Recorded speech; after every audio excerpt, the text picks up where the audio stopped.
everybody. Today, we are continuing our Via Creativa theme, which is becoming light. And we are exploring how we can give birth to the creative light of love here in the world. I used to live in Camden, and when I lived there about 7 or so years ago, we lived like right near Highway 1, and so a lot of cars would pass by. And if you ever passed by, just any time during the mornings usually, if you passed by the house while I was out in the yard, you might have seen me sort of walking slowly back and forth. My head would be bent low. Sometimes I would just stop and kind of sway from time to time. People probably thought I was crazy. There's that crazy lady out stalking in her front yard again. I'd look sort of like an unsteady drunk for a minute, and then I would just bend over and pluck something up from the ground.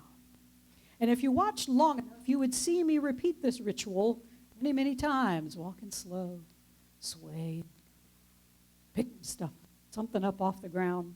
And what I was collecting in those odd-looking treasure hunts was this, glass. Tons of it.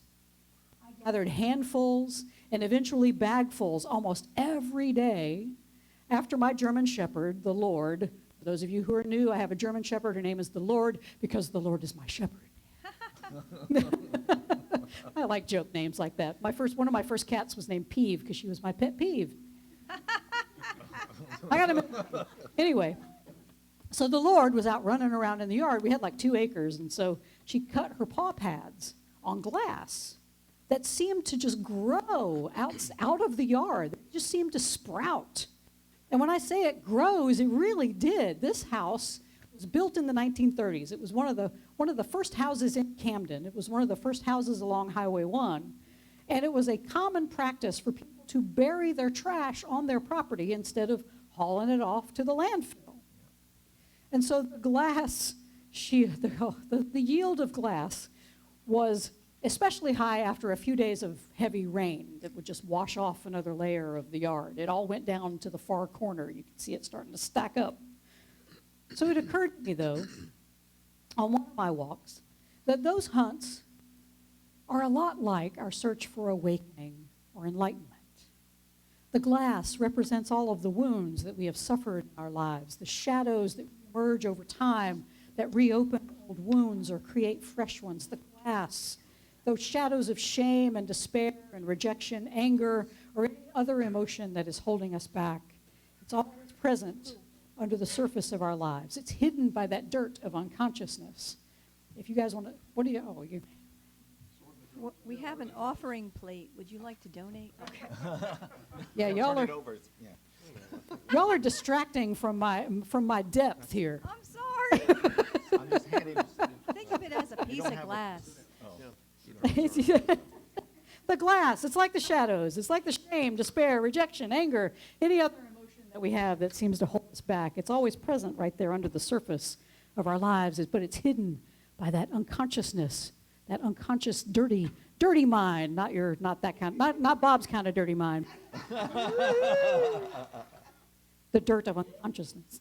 In that unconscious state, during that hurry and worry of our lives, it's easy to step on one of those emotional shards and hurt ourselves.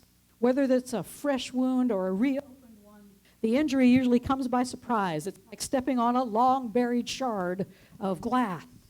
We thought that we had done a good job of burying that old garbage for too long, but the rains have come since then and washed away our carefully placed topsoil of ignoring and denying and projecting. And so for those of us on the spiritual path, those wounds, whether they are old or fresh, should be a reminder that we need to take some time each day to slowly pace the terrain of our inner world. Sway a little bit. Take some time. Meditate so you can see all of those emotional shards that lurk beneath the surface of our conscious mind. Practices such as prayer and meditation, journaling. It can be that daily spiritual glass hunt that just slows us down long enough to really notice those areas of our lives that may hold the next shard of glass that we've overlooked.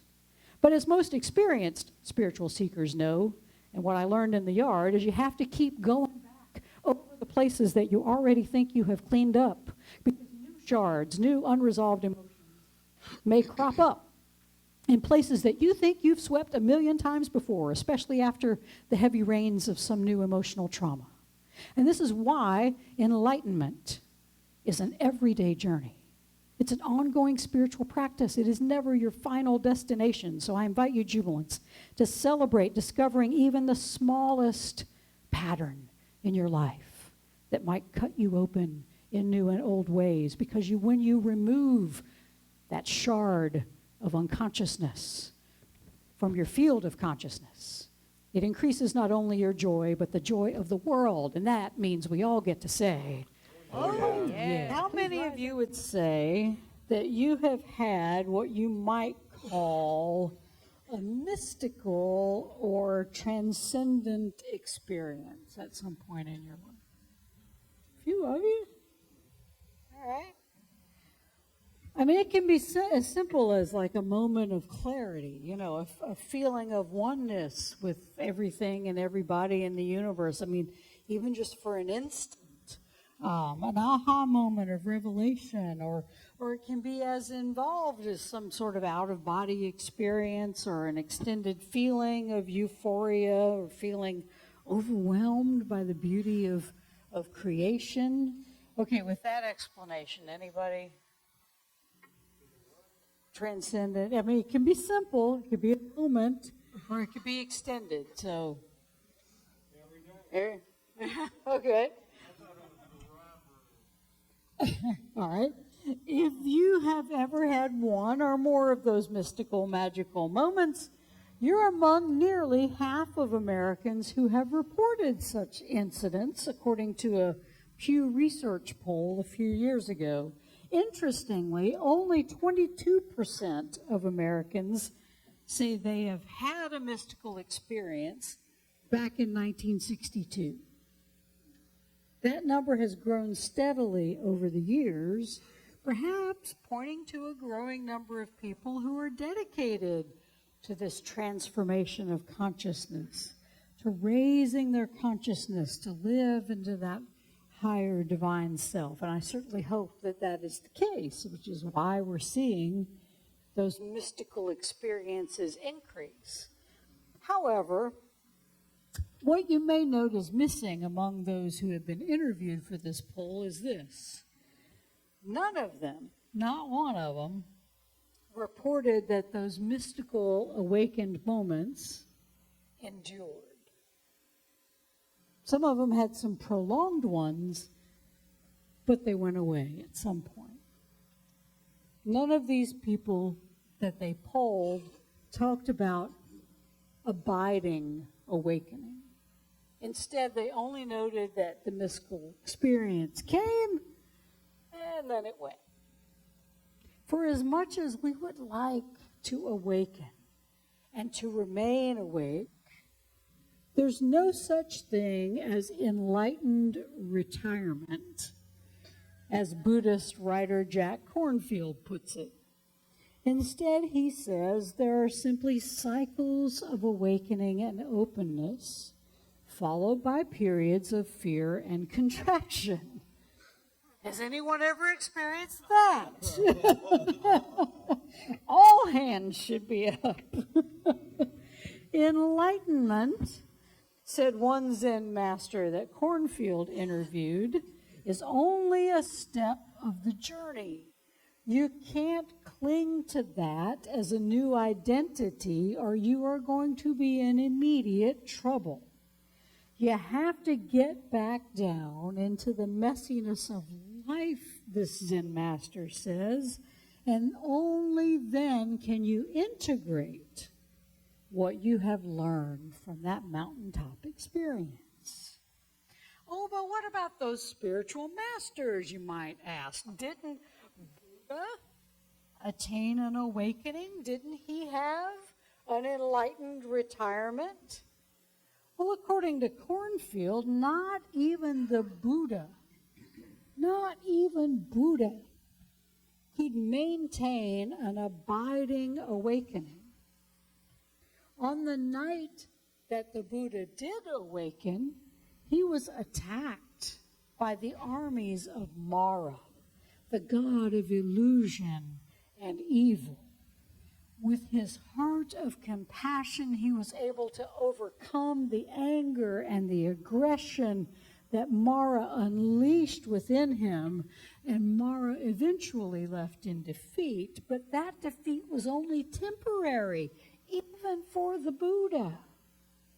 There are stories of Mara's return later in the Buddha's life where that anger and aggression would reappear to tempt him and undermine his teachings and his ministry. So none of us jubilants, none of us are exempt from the temptations of Mara, that ego that seeks to hold us hostage to our own fears of inadequacy and shame and despair. That ego is part of all of us. And our goal is not to defeat it, but to keep it in its rightful place. And the good news is, with every new awakening that we experience, every step of progress on the spiritual path, we become able to see Mara more clearly. We can see that fearful ego. With each new awakening, each new piece of wisdom we acquire, we're able to see that the ego part will always be with us. So our goal is how to use our clear vision to transcend the ego, to put it in the back seat instead of the driver's seat, and live more fully day to day in that higher divine self. And so in our Jesus story, we find this guy on top of the mountain with 3 of his disciples, Peter, John, and James. They're literally having a mountaintop experience. All 4 of them on this trip have this mystical transformation. For Jesus, this trip was a powwow with the 2 great other prophets, Elijah and Moses. But while they're standing around having their more enlightened conversation, the 3 disciples have their own spiritual awakening while they're watching Jesus in these dazzling white clothes, talking with the 2 biggest rock stars of their Jewish heritage. In the middle of this amazing moment of enlightenment, we see the entrance of Mara as Peter pipes up and says, "Hey, let's monetize this. Let's build a dwelling for each of y'all." Right? I got it. See the vision? All 3 of you get your own spot. And then we sell tickets. Come see Jesus. Come see Elijah. Come see Moses. Step right up. This underscores the fragility of our own awakened moments, because when we realize we're in the middle of an amazing experience, we want to build something and stay in it. Let's stay here. It's great. So perhaps Peter, maybe he was tired of following this poverty-stricken traveling preacher around. Maybe he suddenly saw the money-making opportunity in Jesus. How awesome would it be? It's like a Jesus, Elisha, and Moses amusement park. Yeah, complete with rides and concession stands. It's Disney. But this is how we are with such experiences. We want them to keep going. We want them to last. We finally want them to transport us out of this muck and mire of this human experience. Our religious institutions have done this over and over to Jesus. They want to hold him in this moment in time. Sell tickets. Come see the amazing transcendent Jesus for the low, low price of $49.99. Step right up. How great could that be? we just monetize and commoditize Jesus. Some folks are doing it today, and they get big old crowds. It's understandable. We want these mystical experiences to last. But note that even as Peter makes this suggestion, the scripture says the dark clouds rolled in. Mara has already arrived. That scheming ego has already ruined the mountaintop experience. Don't get me wrong, though, it's not a bad thing to revel in our mystical experiences, to look on them fondly, to cherish them.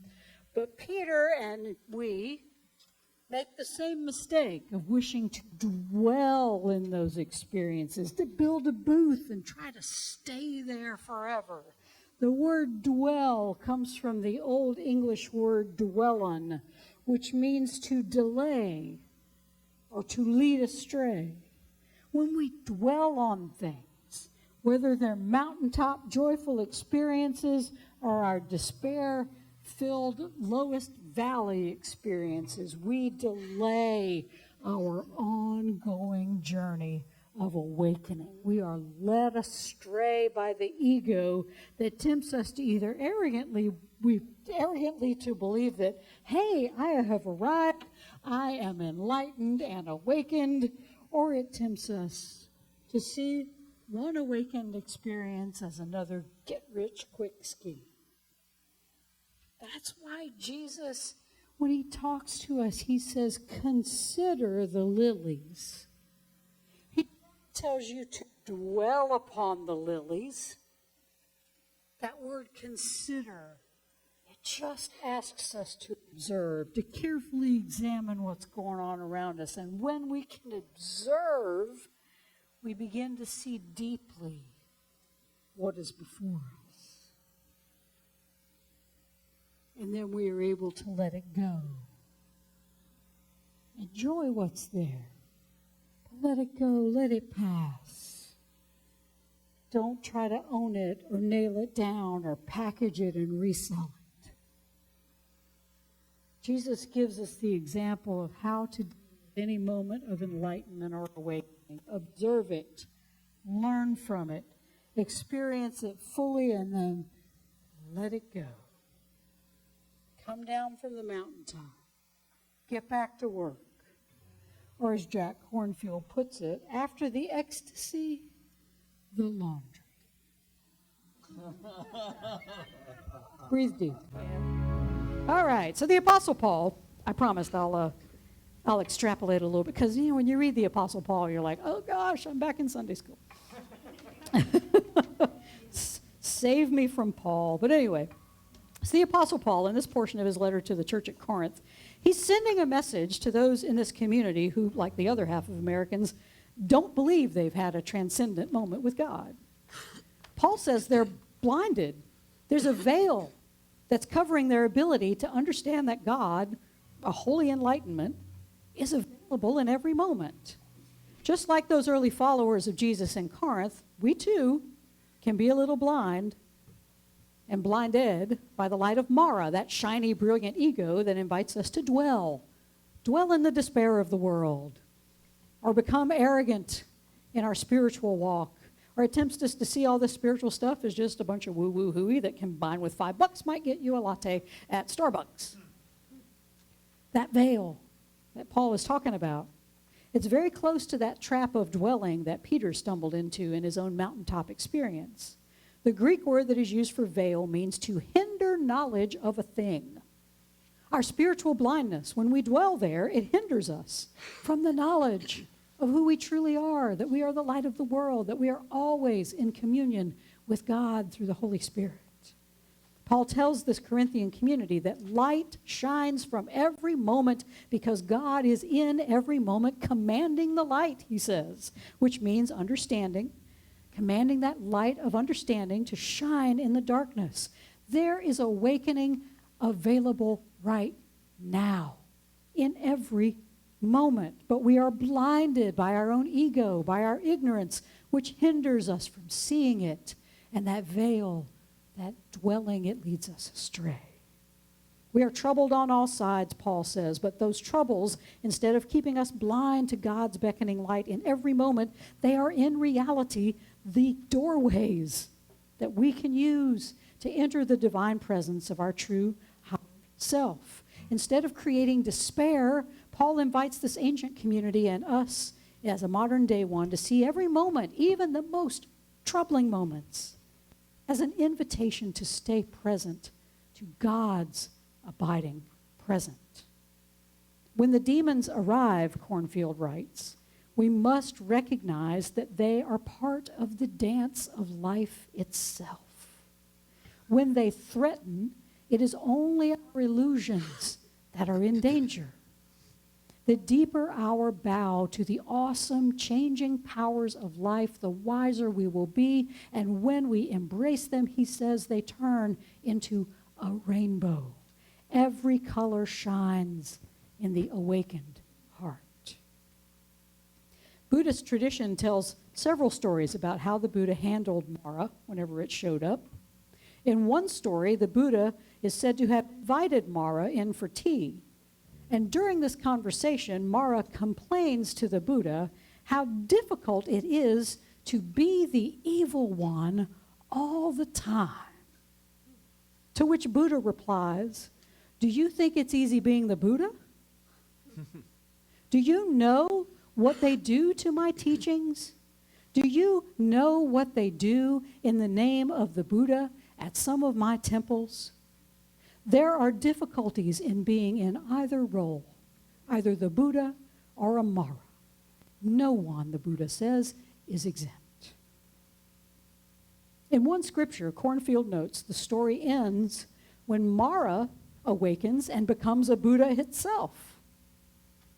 And this jubilance is how we become enlightened beings. We work with what comes to us. We pay homage to every thought, to every feeling, and every act of our lives, knowing that each of them, as Rumi says, has helped us enter the arms of the holy, whether we know it in the moment or not. As tempting as it may be to dwell in our mountaintop highs or even in our lowest valley lows, the only way to true enlightenment is to honor both of them equally, to observe them, not to dwell on them, but to consider them, learn everything we can from them, and let them go. There is no enlightened retirement in store for any of us.